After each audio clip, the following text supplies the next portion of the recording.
Now let's go over the Volvo bunk heaters. These ones are a little different than the Kenworths and the Freightliners.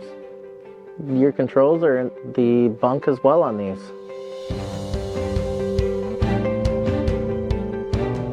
The bunk heater controls on these are located in the back of the sleeper.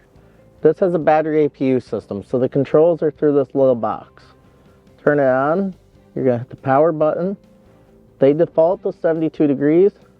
You're just going to hit up or down to wherever you want. These also do air conditioning. To do that, you're going to hit the menu button here. Hit the up button. You can also set it to auto or cool. You change the fan speed. It has 3 different levels. Hours that it will run, and Fahrenheit and Celsius. The heater on these is located underneath the bunk as well.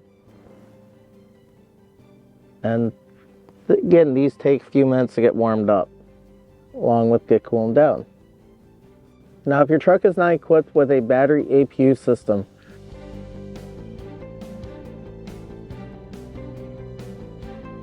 your bunk heater is going to be controlled through this module right here. To turn the heater on, you're going to hit the menu button, cycle through. You're going to see alarm pop up, then heat. Hit the on button, then set. Then you're going to take your temperature knob and turn this to hot. This is adjustable as well. You can also then take your fan speed, turn that up and down to your preferred setting, and make it comfy.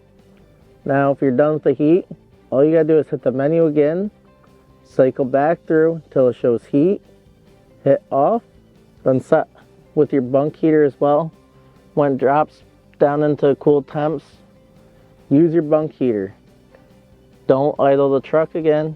It's not good for emission systems. You're gonna have a lot of issues on the road, and it becomes very expensive for the cost of fuel nowadays. Thank you. Please like and subscribe.